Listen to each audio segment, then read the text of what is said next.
I am Adebimpe Omotayo. And I am Joy Olu. Welcome to the conversation. Okay, so how was your weekend? Well, perhaps we can start on that note. Joshua, briefly. I didn't have a weekend. Okay, you were at work. I One was of at those work. weekends that you're at work. Yes, I was at work, then I was busy. My younger sister got married. Oh, congratulations. Okay. I'll pretend like I didn't hear that. Adebimpe, how was your weekend? Do you want to know? I partied. Okay. Great. As promised. You mentioned that. Oh, as mentioned. Yeah. But yesterday was very, very quiet. I didn't even go near the door out, just to step out of my house. And I couldn't sleep. Why? I didn't sleep till You have this morning. insomnia. I didn't sleep till this morning. I was wide awake. Were you hungry? No, it wasn't food. Are you thinking about I think it was nation? because I wasn't active throughout the day yesterday. Or maybe you had too much sleep during the day? I didn't sleep at all. Okay. I didn't sleep at all. It's one of those women moments. Women's moments. One of those women moments. Joy. Well, my weekend was stressful. My baby strong, so I couldn't sleep well because I had to be checking up on mommy her. duties. Yeah, mommy duties. So Oh. Things women do. Thank you. Things men do. Different strokes for different folks. Well, how was your weekend? My weekend. Need you say more? My weekend. I had fun with my soldiers. Mm. You felt as if you want to sleep this morning. Is it? Because I feel sleepy. Well, for me, I think I never have a weekend because I don't. for me, I It's think it's always Monday. I don't like Monday mornings. I Why? don't like Monday mornings. I So don't many like people are leaving my like you. house on Monday mornings. I'll prefer to work Tuesday to Friday. Until you start tying your gilly, we have your. Or better still, until you have your own job. They're not tying her gilly. It's her job. Yes, that's so my- until she my has big- her yeah. tying her gilly, Monday she for can have her me Mondays. is should be a day of rest. Huh? yes. A day of rest indeed. I think the pain was for me was after standing all through Friday, Saturday, then I had to come to work yesterday. I just said, I should be home sleeping or something. Okay, so when you're home sleeping tomorrow, we'll be here. Hey, that's what I'm looking forward to. I can't just wait. I'm looking forward to it. So I've cleared every schedule I've got, like for tomorrow. I Just said, pray that those no. transport people or works people won't call you. Okay, there you go. I All don't right. like you can not be putting Satan for my guy. Okay, let's start the show. And of course, it was a wet weekend, and then it's raining again this morning. So much for climate change. Raining this much in October. Isn't that the time to rain? In October. Yeah, it rains in October. This much. Yes, I think it's usually heavier in October than May, June, especially than Really? June. Yes. It's Yeah, still I don't climate like change. the pattern of the Usually rain stuff. the heavy rain is August. That was how it was. July, August, a bit of September. By October, we're already clearing. Eh? Yes. Before climate change, Okay, before climate change. we're already yes. clearing. Okay, let's begin the show with the news points for today. Adebimpe, let's start with you. Federal government, Italy finalized talks on 34 new fighter jets. The Nigerian Air Force is set to acquire another set of fighter jets and helicopters to boost its combat capabilities. The aircraft are 24 M346 fighter ground attack jets and 10 AW109 Tracker helicopters. The service had in June disclosed that it would acquire 50 new aircraft to strengthen its capabilities against armed gangs and terrorists. Already, the service in the last 2 years had taken delivery of 12 Super Tucano, 2 additional DA-62 surveillance aircraft, and T-129 attack helicopters, 2 Diamond 62 multi-purpose aircraft, among others.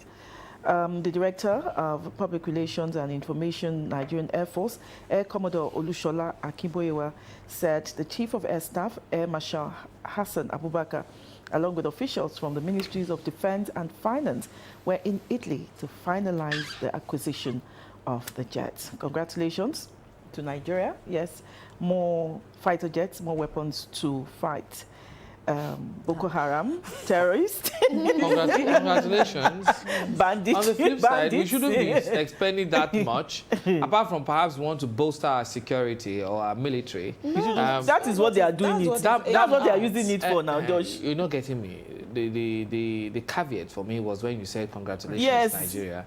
I'm just saying that why are you congratulating Nigeria? That thing is meant to, it can be shut down. At least we can see where money is going to. So many young people will be in that cockpit trying to fly that plane, those fighter jets. What I'm saying is that money could have been expended on other things like food for Nigerians. You'll be eating when there's no security. Because of the situation that we have, that's what I'm saying. So is it congratulations? It's just Josh, security is very important.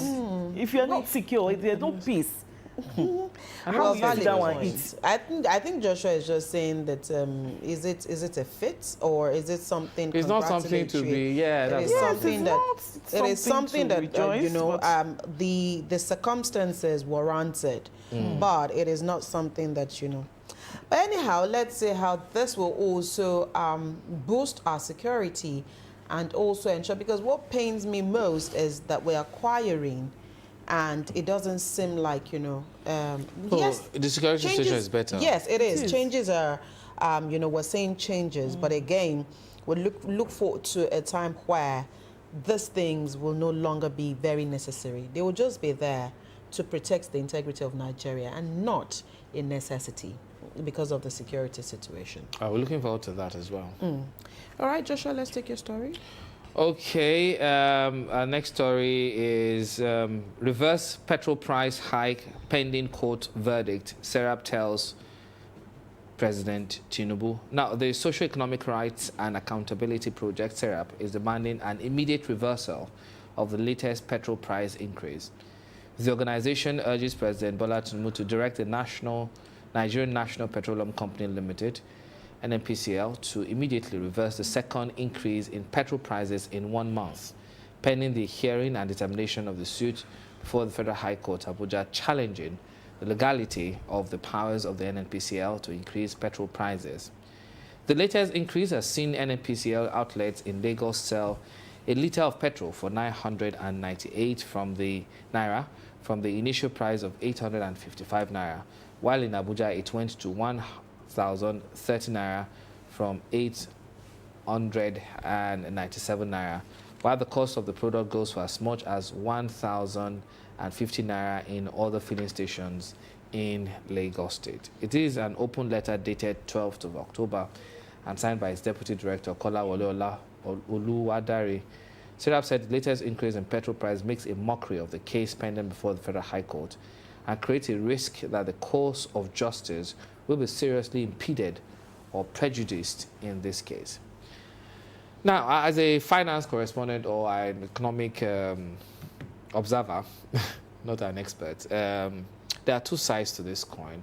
On one hand, I feel that there should be some a way that we can handle this better, and on the other hand, the downstream sector of the oil and gas industry has been deregulated, so it ought to follow the prices. So when it goes up, it comes down, and that's what even the presidency is saying. I know that the marketers are meeting with Dangote to talk about the price today. So I don't know whether we want to have a free market where everything is subjected to market fluctuations, or we want to kind of introduce through the back door fuel subsidy, because what that means invariably, somebody will have to bear the costs of reducing the price if we don't.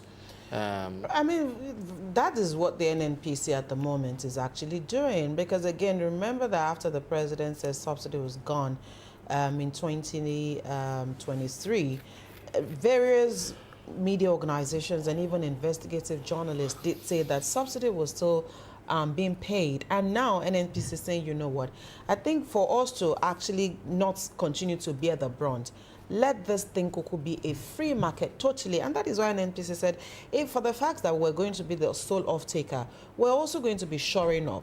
So let everybody go and buy and sell. And sometimes Serap, I really don't understand. You keep going to court. But then when you also look at like you said, determinant forces of oil and gas. It is not a Naira thing. It is a global thing. But we'll just continue to say how the federal government of Nigeria can stabilize this issue. It's taking a toll on everybody. And, you know, everybody is actually feeling it at the moment. But then, is this only about the president? Because now you're asking revert to that price that it was. And that's where I'm looking at. Honestly, the challenge I have with everything pertaining to Nigeria is just the transparency. If everything were transparent and there enough explanation for things why we take certain actions, it would have been better for everyone, because no one is even diligent or patient enough to come and tell us exactly what's happening. Tell us that this is how much we bought this product from Dangote. This is the money we are putting on it.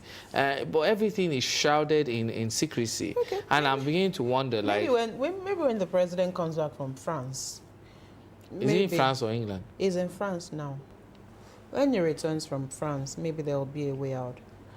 Let's take the third story. The third story this morning: rising energy costs push manufacturers to brink of collapse as man loses legal battle on electricity tariff hike.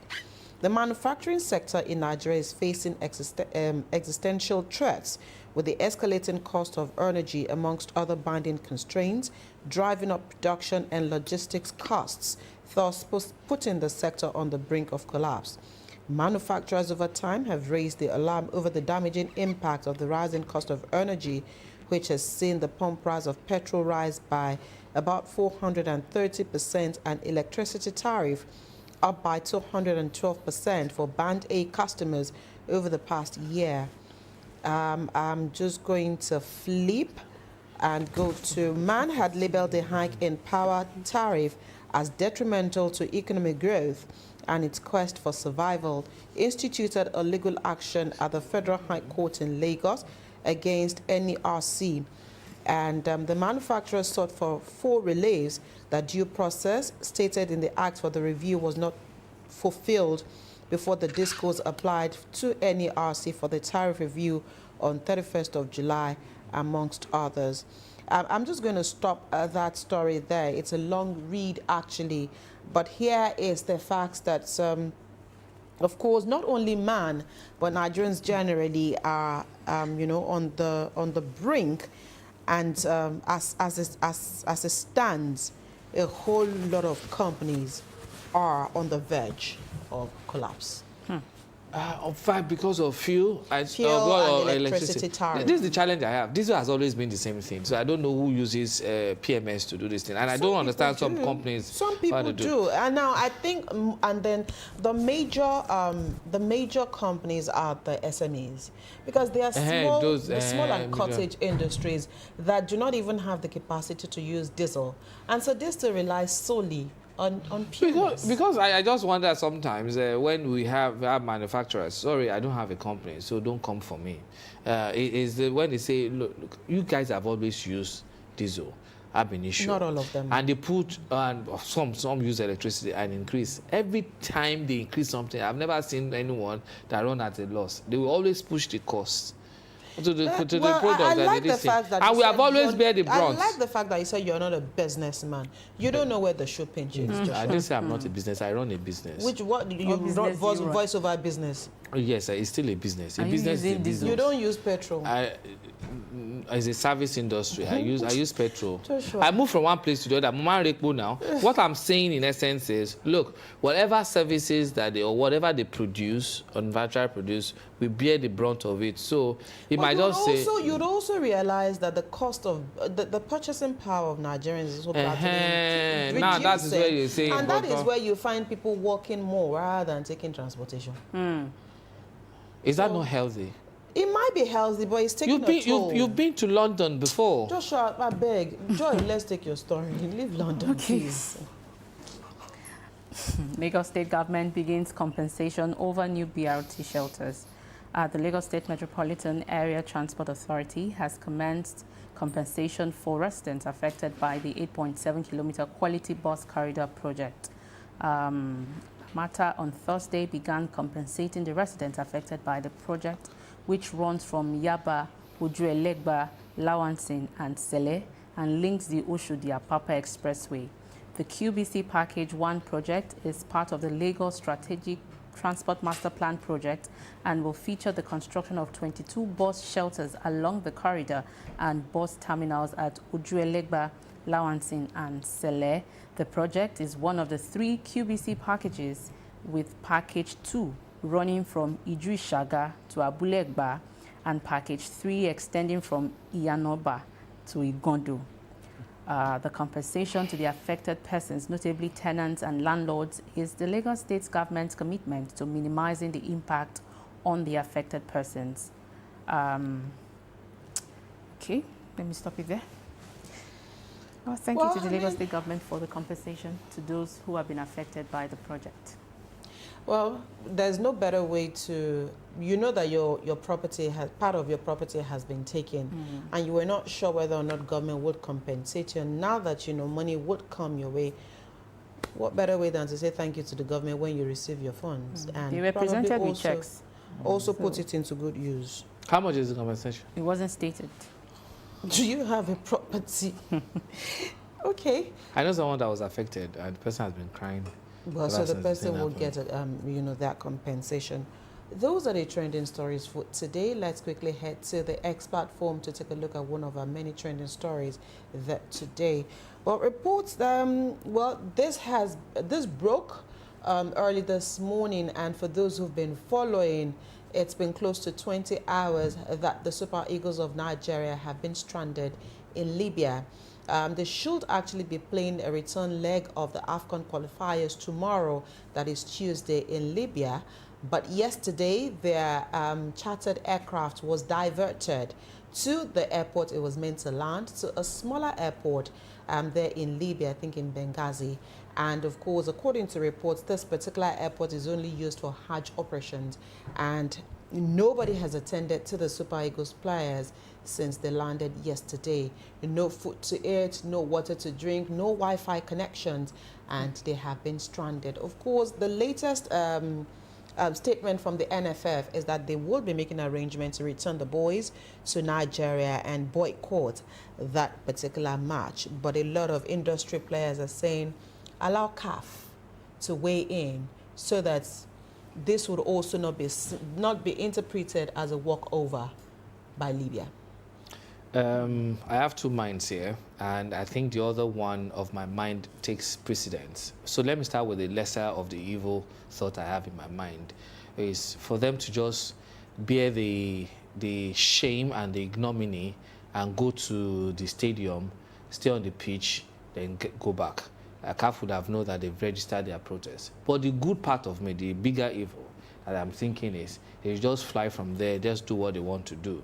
Because what's the guarantee that if they go to that stadium or even decide to play the match, they are safe? The boys are even saying they're not safe. Tripoli, Libya is a war-torn country. They've got two governments in that country as we speak. You don't know which government you report to. I don't think Nigeria even has an embassy in Libya at the moment. I'm not so sure. You have them, they were supposed to land at a particular airport. You said Benghazi. Yes, they landed in Benghazi, or a smaller state, a smaller... They diverted them from Benghazi to a particular airport that you don't know about.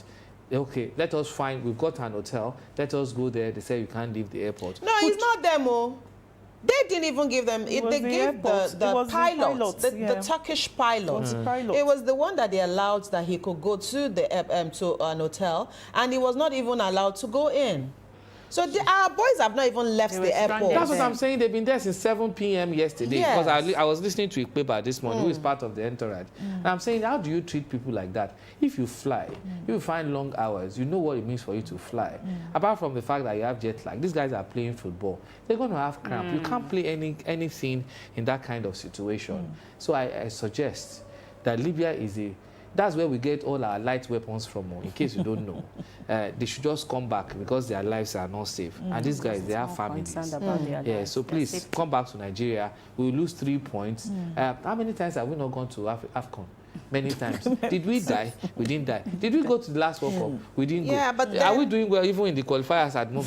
But No, we are not. I think, yes, I agreed. And then just to add to all that you've said, I think CAF and FIFA also need to weigh the big stake here. You can't continue to do things and assume that it's okay. Look at how players I mean, those are players. If you should see the way they bend. These guys are big boys, though. They have billion. They can afford See, to Joshua, build leave the this fact new. that they are big boys. They are They're humans. tired. They are You humans, and this is really not nice. No, But no, CAF is even so mute. CAF hasn't said a word since yesterday, and I've tried to go on their X handle since yesterday. No statement, nothing. I They've wish just CAF been- was a human being. Guess what I would have done? Man, lie down there. I mean, so this is the time for CAF to actually intervene, say something. Should our boys come back home, and will this, because again, this looks. back home. And For their listen, safety. Joshua, it's not Let as if them they're come not back coming home. back home, but it's also a ploy. It's a tactic. Yeah. Yeah, so see, if you're like the Yorubas Let will say, them when have your eye is it. doing something, you do it like this and show Say the it eye. in Yoruba. Leave me alone. Whatever it is, something needs to be done about this particular situation, and it's football. Take the bait. Football should be a unifier and not a divider. How can you keep somebody at the airport since Mentally- over 13 hours? Mentally, these guys are no longer And then there's no stable ready to play. to play that. What kind of that. football do you They want to can't. play? Even Trust, William Trust, the captain, has said the boys are not playing. But even at that, you know, things should be done the proper way, so that again, you're not number one. You've been you're in such a state, and then CAF will now come and sanction you again over what you did not do. Then they'll by go yourself. to CAS. How long does this? How long do you Joshua? You understand how these things work. So anyway, If you not start for something, you can't start for anything. let's see how this will pan out at the end of the day. And I support you guys. Come back home. Nigeria. We have Amala here. They've not even eaten. It was a good Nigerian that brought snacks for them this morning. Show our boys here. We need to take a break. The conversation will be back after this break. In fact.